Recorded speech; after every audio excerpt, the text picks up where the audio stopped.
Good morning, ladies and gentlemen of the press.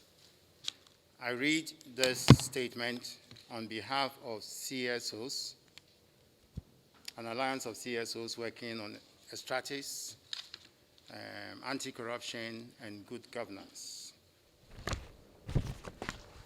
And this statement is our response to the raging controversy around the Mineral Income Investment Fund Act and its implementation. And related to that is the Agyapa Mineral Royalties Limited and its role in the implementation of this act. Right, I begin.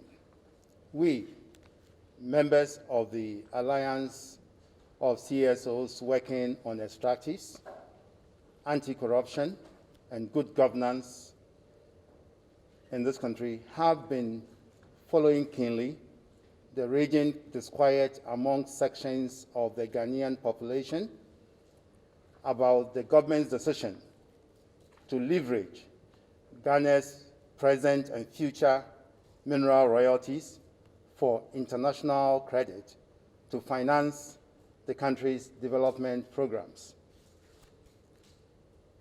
While the intention of government may be genuine and aimed at optimizing the benefits of gold royalties to the state, we are of firm conviction that the lack of inadequate consultations on the bill that eventually passed into the Minerals Income Investment Fund Act 2018, Act 978, with its 2020 amendments, is responsible for the lack of public support for the implementation.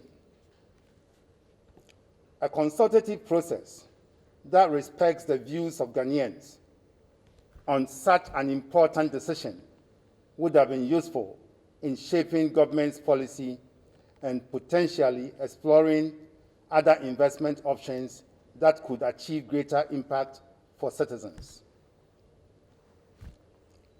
The opaque manner in which the Act is being implemented, the relatively weak transparency and public oversight arrangements, and the haste with which the government is running to the market in spite of concerns being raised by a broad spectrum of the Ghanaian populace, do not engender public trust and consensus building around matters of public policy as important as this one. This approach rather raises moral and governance questions. The assumption that once everything goes through Parliament, it is above board and represents the interests of all Ghanaians is deceptive and turns democracy on its head. It makes the elected the only relevant stakeholders in policymaking. And as former US President Barack Obama once noted, it wrongly assumes that democracy is a transaction to be executed between leaders and the people only at elections. We know that within the context of good governance, such an important decision requires consultation even with the poor woman in Takwa, Damang, Obuase, Kenyase, and other communities who have lost their livelihoods to mining and continues to bear the negative consequences in a language that she will understand. The chiefs and queen mothers who have given their lands and continue to engage government with the hope that one day, at least, the requirement of the Minerals Development Fund Act to see 10% mineral royalties to develop their communities will be respected in full. Any assumption that the people will not understand such policies is very disrespectful in a democracy. In fact, the people do not only understand, vote for me. We are deeply worried that if government proceeded to the market amidst the public outcry and threats of a future policy reversal from the major opposition party, Ghana may suffer the undesirable consequence of a rather high premium, as investors may be sensitive to the political risks associated with such investment. It is also worth noting that the current financial difficulties of our country, imposed by COVID-19 and the pending elections, present legal disadvantages for Ghana on the London Stock Exchange as a desperate country looking for resources to invest. Ladies and gentlemen, the recent amendment to the Minerals Income Investment Fund Act creates more suspicion. The rushed amendments inserted worrying clauses, including clauses that lifts the special purpose vehicle, Agyapa Royalties, above Ghanaian tax laws, waives Ghana's sovereign immunity, and by that exposes the country to the risk of damaging lawsuits and should any future government seek to reverse this transaction. What we find even more repulsive about this whole transaction is the provision that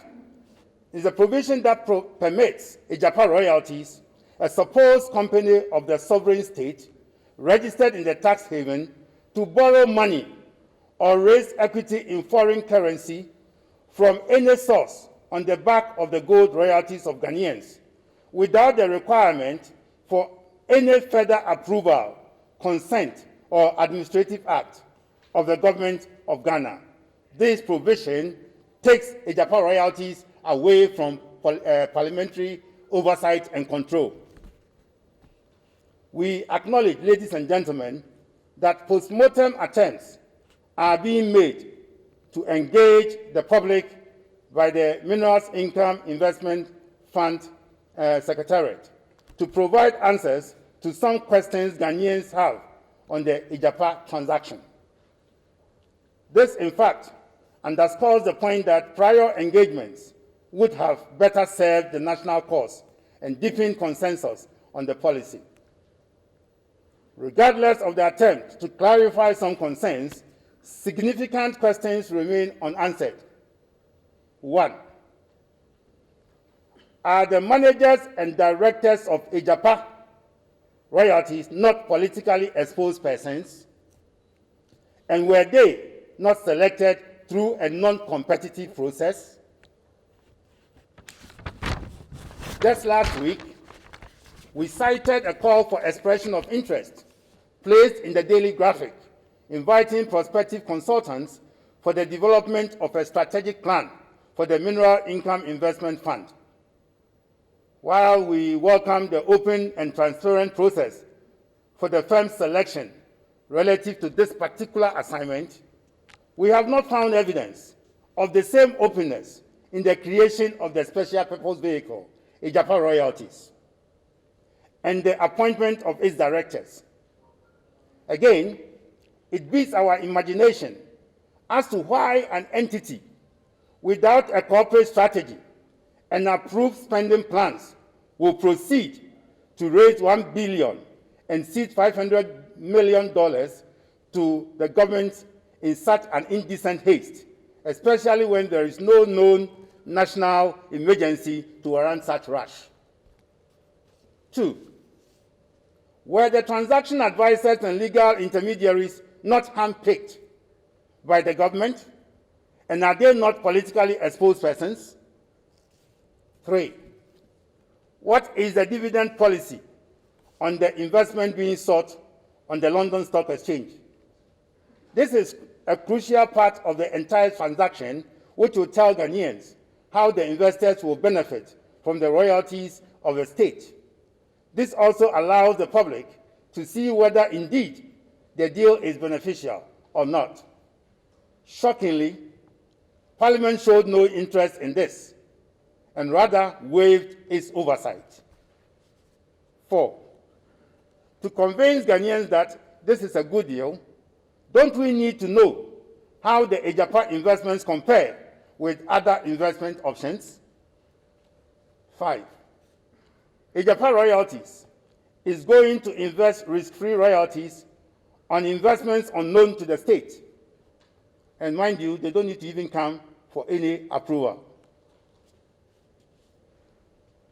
Don't we need to know the level of risk the royalties will be exposed to and how those risks will be mitigated by the managers of Agyapa Royalties?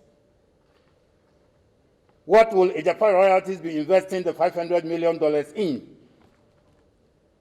This, interestingly, was not before Parliament. Neither did the House demand for the investment options before approving the transaction. In essence, Parliament has agreed to cede Ghana's royalties to a company to undertake investments at its pleasure. We take this opportunity to also draw the attention of the government to its own 2016 manifesto commitment in respect of the mineral sector. And here we refer to page 27 under Natural Resources, Land, Forestry and Mining, paragraph F of the MPP manifesto, where it pledged to ensure that mineral revenues are efficiently managed for the benefit of Ghanaians and to enact, I emphasize, and to enact a consolidated mineral revenue management law similar to the Petroleum Revenue Management Act 2011, Act 815, to guide the use of mineral revenues in strategic sectors of the economy. We, however, regret to note that what we are being served and against which we are holding this press conference is a far cry from what was promised. Indeed, the transparency and accountability provisions in Ghana's Petroleum Revenue Management Act have been hailed worldwide as a best practice.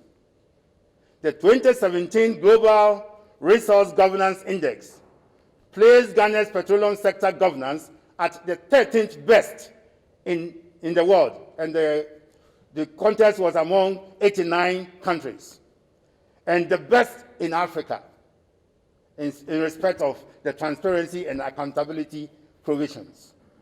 Its value is reflected in the fact that Ghanaians today have adequate information on how their petroleum revenues are being managed on their behalf. Issues of poor spending decisions or money that cannot be accounted for under current and previous governments are all matters of public knowledge thanks to the Petroleum Revenue Management Act, as well as the annual reports of the Public Interest and Accountability Committee, PIAC. Ladies and gentlemen, Ghanaians will probably not have lost sleep over this Agyapa mineral income investment transaction if it had been orchestrated under an open and transparent regime such as the Petroleum Revenue Management Act provides. Indeed, what the government is intending to do with our mineral royalties would not have been permissible under the Petroleum Revenue Management Act. For instance, Section 5 of the Act prohibits the use of petroleum holding fund, which includes royalties, as collateral for borrowing. And this is what exactly we are trying to do with our mineral royalty. It also prohibits borrowing against the country's petroleum reserves, which sadly is what the Minerals Income Investment Fund seeks to do. Ladies and gentlemen, we are happy to engage, as always, to learn, debate, and challenge government on ways to optimize the mineral royalties if government is willing to activate those democratic channels.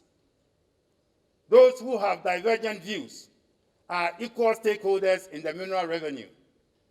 Therefore, attempts to disregard dissenting views is most unfortunate, as they defy the principle of participatory decision-making, which forms the bedrock of democratic practice.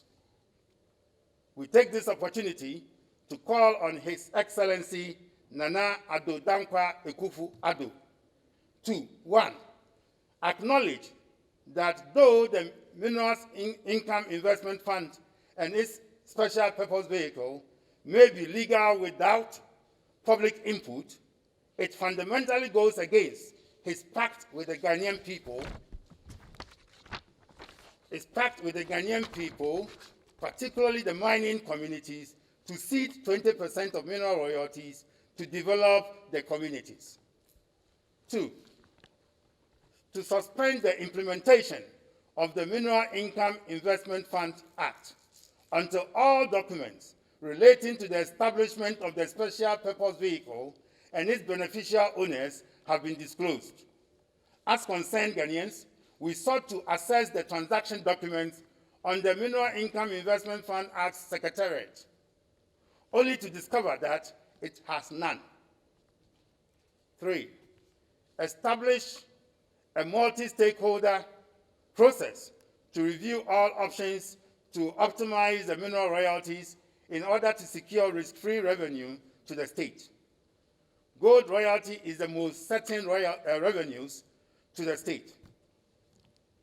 Even though commodity prices tend to be cyclical, gold has only oscillated within 20%, which makes it a more stable commodity than oil. And with oil losing demand growth to alternative fuels, gold is expected to continue to exhibit some stability as a source of revenue. 4, to recognize that by its current approach to the implementation of the Mineral Income Investment Fund Act, government may appear to be encouraging citizens to transact business in tax havens. Ours is a struggle against the elite capture of resources that commonly belong to all Ghanaians. And we call on every one of us, regardless of our political persuasion, to join hands in safeguarding the national interest. Thank you.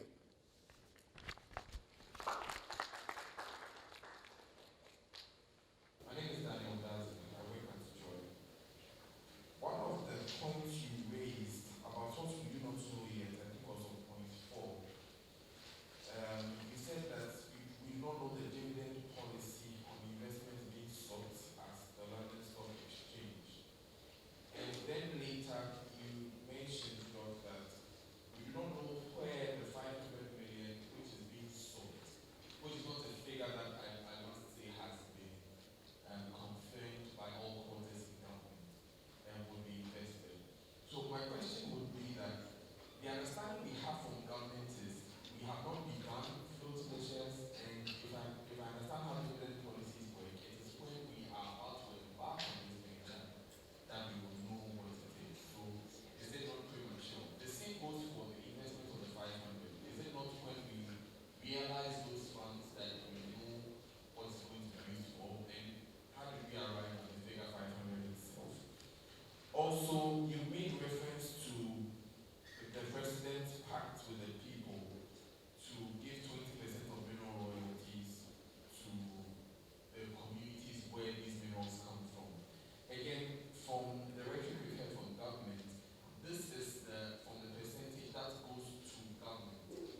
this is a coalition, so any member of the panel can take.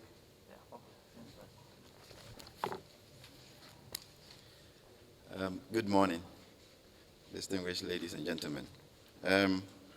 So essentially, what we are trying to do here is, like you're doing, to also raise questions about this whole transaction. And to start from your last question, it is because civil society hasn't been involved, either at the point of fashioning the law or the agreements before Parliament. We were not involved. Our checks revealed that even EITI, which is a multi-stakeholder group which government is party to on resource revenue, was not involved. So it raises fundamental questions about why such an important government policy will be initiated, executed without consultation with civil society, media, other stakeholders. And that raises the question that Dr. Mantia posed, whether democracy is just a transaction between the elected and the citizens at the elections. And that is what it creates. Some of us work on the policy space, and all we do is policy. So if you are not engaged on policy conversations, if ASAP has 20 staff, who are paid, ISODEC has staff, all the NGOs, they all have staff working on policy, and nobody engages us on policy, what is our use? And why do we pay payee, to keep these staff working? So that is the crux of this conversation. We don't know much about this whole transaction. So it's more posing the same questions for answers from government. And this morning what we're doing is to now get an ear from the president and from government to say that we've gotten to the point where the people need to hear. And as an Agyapa would do, we want the Agyapa to speak to us this morning on these matters. There are problems with the structure of the agreement, that as we see it and as we understand it. And we are also posing the same questions.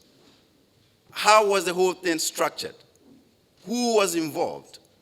What was the process of selecting the people who were involved in this whole transaction? I mean, we do know, if you want lawyers, we have an attorney general of this country with a team of lawyers. And we've been to school with some of the senior lawyers on mineral policy. And that's what they went to learn. If, for any reason, we need other expertise to complement that, it has to be a process that is transparent. It's not about the individuals behind it, but it is the process of selecting whoever has to complement the agencies of state on some of these transactions. That is what we want to understand. So anybody else can be employed by government, anybody else can do transaction for government, but the process of selecting that person or business has to be above board, and it should be unquestioned. And we want to know how that process unfolded. The question about dividend policy. We asked to know the dividend policy because we are signing our rights to our mineral resources. So if you check the agreement, the cadasters of the gold-producing companies have been reproduced into the agreement to say that the mineral royalties that would accumulate from these concessions, a section of that is up for sale on the stock market. So there is a contest as to how much. I've seen numbers, even from government-owned circles, change. Some say 49%, some say 30%, some say 20%. If you are selling 49% of our royalties on the stock market, you may define it differently. But in reality, what you have done is to say that Ghanaians now own 50% of the royalties on those concessions that have been signed into the agreement, and 49% now belongs to the stock market for the life of that concession. That is what we have done, and we should explain this to the people of Ghana in plain language for them to understand that we have signed off 49% of the royalties on the ground on those concessions that are signed to the agreement to the stock market. And that is simply what that means. Whether the investment that we result from that sale will be used judiciously or not, it doesn't matter. That has been signed off to them. But what is intriguing is that Parliament has shared the responsibility to know how much we are going to pay the investors for taking the 49% of our royalty. So that is now going to be a conversation between the managers of Agyapa, which is not controlled by Parliament, to say how much they will pay to the investors. And that is why it's interesting for us to know what the policy around that is. If you go to the market, and the market said they are giving 10%, they are demanding 10%, and Agyapa goes to give 10% to them, Parliament has no say. It's already gone. It's a done deal. So we need to pause. We want to understand how these kind of decisions were taken. It's very important. The community's stake in the royalties. So we have MDF, Mineral Development Fund, which supposed to receive 20% of the royalties that accumulate from mineral resources into that fund, and 10% goes to the community. The agencies of state manages 10%. We can break that down, but we don't have the time. So the promise was that it was too small. So the government was going to increase it to 30% in the manifesto. In practice, what the Ministry of Finance has done is to cap the 20% to 12%. So what goes into the MDF by law now is 12%. And again, in practice, what actually goes into the MDF is about 7%. So that is even another conversation that we need to have. And all of a sudden, this has been thrown at us, that now the royalties are going to go to Agyapa. 75.6% of royalties are being assigned to Agyapa Royalties to manage. So if you take out the 12% that goes into the MDF now, 75.6%, you are left with 12% still available for the Mineral Income Investment Fund to manage or to state what to do with it. Right?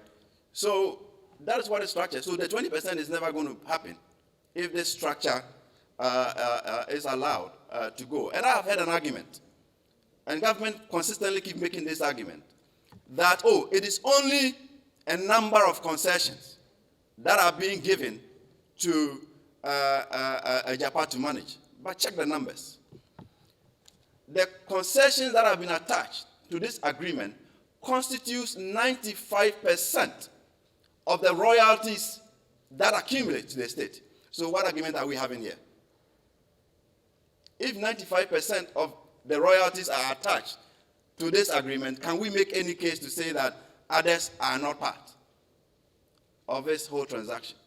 So it's an important conversation to have on why this kind of structure and why are we signing off all our royalties for this process.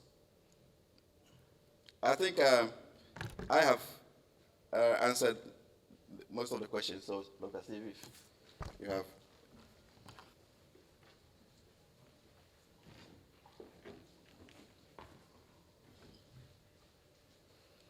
Thank you very much. I wanted to address the question in relation to the politically exposed persons. But first, let me say that why this is a very important question for conversation for all of us is because in Article 576 of our Constitution, that's the 1992 Constitution, the mineral resources of the country are the property of the Republic of Ghana. So the head of state or the president is holding these resources in trust. So we are talking here about public resources, and that's why this conversation is important, no matter who is involved. That the people whose resources are being managed need to know the decisions that are taken around the management of those resources. And it is within that context that the PRMA conversations were had, and in the same context within which a lot of these questions are being asked. And so when we say the citizens need to know, they need to know because we are talking about public resources, and these are resources of the Republic of Ghana. Again, last year, in 2019, we passed a new Companies Act. And the Act contains a provision in respect of politically exposed persons. And this is because, as part of efforts to fight corruption globally, the issue of political exposed persons is one of the areas that have come up. And every country needs to take this very seriously within the context of the global context and the fight against corruption. And so when you have politically exposed persons, you need to disclose them.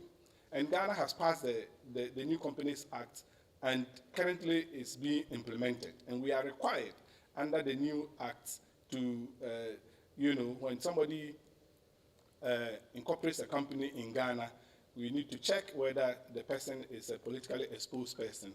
And if it is, then they need to disclose. That needs to be disclosed. So that's where that is coming from.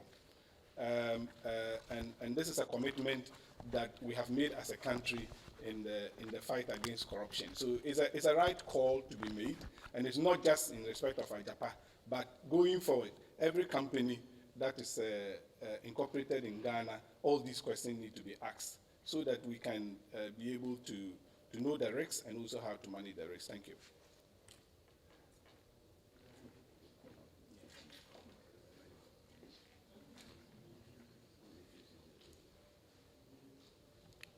Is there anybody in this room who hasn't heard names being bandied around and the association of these names with the President of the Republic? In respect of Agyapa, I have heard. Okay? So we are challenging the government to come out, disclose who are behind this company. And if indeed they are politically exposed persons, people with connection to the president, then it amounts to elite capture. Elite capture in the sense that there are certain people who, by virtue of their position in the republic, their relationship with the powers of state, are able to arrogate to themselves resources that commonly belong to all Ghanaians. For now, we don't want to operate on the basis of speculation. And so we're asking the government to fully disclose the entities behind Agyapa, the transaction advisors, the managers, the directors. Then we can move on from there. Let us take note that all the information we have so far as citizens are based on speculations. We cannot vouch for the integrity of documents being bandied around, and we don't want to do our analysis on the basis of speculation and documents whose integrity we cannot vouch for. So if the government indeed means well, let them create a website for the Mineral Income Investment Fund Secretariat and disclose all documents on the transaction so we can have a meaningful discussions in terms of the way to go and to safeguard the interests of this country. Thank you. My name is Morris. I work with GTV. If I understand your statement clearly, you are trying to say that you are not particularly against the monetization of our royalties or our mineral royalties. What you are against is the lack of transparency that has been associated with it. Is that the case?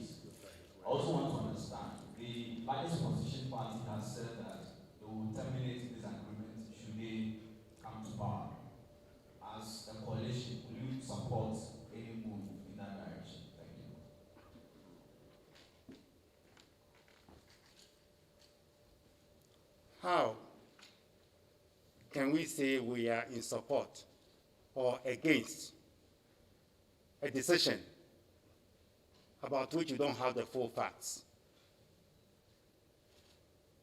We'll only be able to determine whether we are in support or against after we have been apprised with the full facts. Evidence suggests that there's a certain attempt to evade this kind of discussion. I co-chair the Ghana Extractive Industry Transparency Initiative. We report to the international community on the management of extractive revenues in Ghana. The EITI multi-stakeholder group, which brings together the private sector, CSOs, and government agencies, was never at any time involved or informed about this transaction. This is how transparent we have been. So given what has transpired, we are unable to say whether we are in support or against this transaction. We'll wait till we get the full facts. Thank you. The challenge isn't whether this deal is good or bad.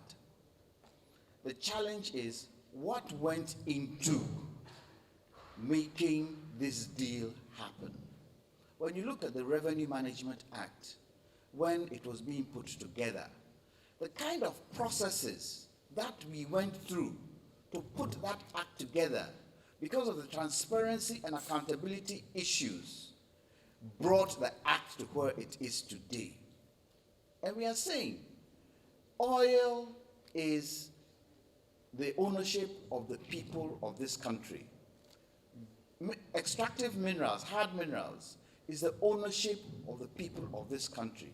And we expect this kind of intense scrutiny when such a thing is being done. Nobody wants anybody to say or have the perception that the government of Ghana is hiding something or is being corrupt. Nobody wants that.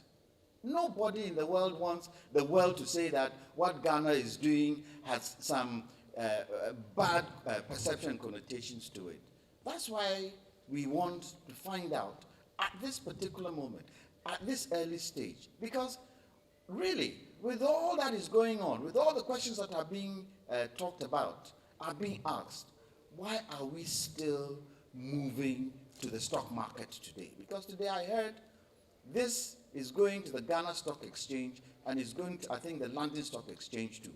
Why don't we hold back and make sure that all the questions that are being asked, the right documents are given so that all of us can say it's a good thing. If we are mortgaging our royalties for a certain amount of money and we know what that money is going to be used for, it's a good thing, isn't it? But if we don't know what it's going to be used for and there is no kind of even PIAC to actually look at how revenues are being spent in the mining sector, then we are in trouble. And so nobody should think that CSOs are trying to stop government from doing what they want to do. We are just asking for the transparency of what is happening. And once we get that transparency, once government can tell us and we are all satisfied with it, why not? We'll clap for government. But if that transparency isn't there, then questions have to be asked to understand why certain things haven't been put in place. Thank you. I think, sir, the year can and it's a say what the mineral royalties, no. Mineral royalty is sika every gold mu. Say companies no from na number 2 gold na. Say also mayebi because gold na dia. Enti sa enhye na ewo ho no ene na ma Ghana timi nya mfaso every gold na yetunu mu. And do here last year 2019 you nya 1 billion cedis from the big companies alone. Enti aban say opese wode sa Emma company or the royalties na eba afi bia no or the ma company bi na company no dey adwuma na emfaso oba so a won so anya bi na eno nkoda nche no nipa na or the royalties ni be manama dey adwuma no so no sa company na aban ate no or ton company no fa ama amanfo wo kura betimi atobi obi a betimi atobi na sɛ wotɔ bi a na kyerɛ sɛ royalty no wo so sɛ wo so kyɛfa aba mu ɛno na yɛse yɛnte aseɛ how a ɛkɔbaa sɛ agudi a wote hɔ a wonya 1 billion every year firi mu ɛba ne sɛ na wode kɔma company bi sɛ ɔno nkɔ manage na sɛ mfasoɔ ba so a ɔne wo akyɛ na yɛde 49% or whatever percent they will agree no yɛde ama wɔ mo na yɛne wɔn abɛnya kyɛfa ɛwɔ yɛgudi a ɛwɔ asase no so no